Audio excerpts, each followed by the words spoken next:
All right.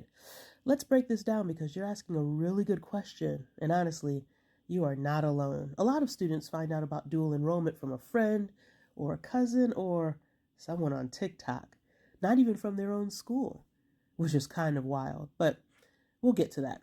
So, first, what even is dual enrollment? Well, basically, dual enrollment is when you're still in high school, but you're also taking college level classes.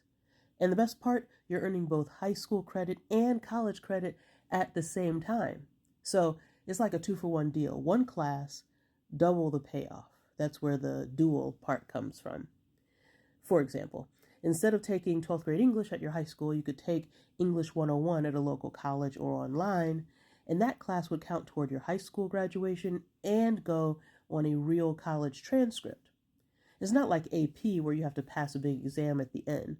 If you pass the class, you've earned college credit, period. Why do students love it? Because it challenges you beyond typical high school stuff, and it shows colleges that you're already handling college level work, and it can actually save you time and money later, especially if the credits transfer to the college you end up going to.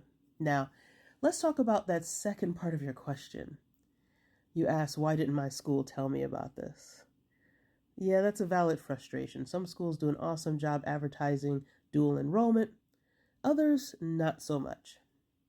Sometimes it's because your school doesn't have a partnership with a local college, or it does, but only certain students are told about it. Counselors might be overwhelmed and not bringing it up unless you ask. Or, and this happens more than you'd think, they assume students aren't ready for college work, which isn't fair and definitely isn't always true. So, no, it's not that you missed a memo. Your school might just not be promoting it well. But don't stress. The good news is that dual enrollment is not limited to your zip code. You don't have to wait around for your school to roll out the red carpet.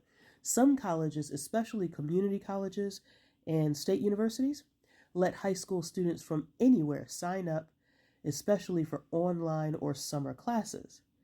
And that brings us to the last part of your question. Can you do dual enrollment in the summer? We will talk about that in part 2.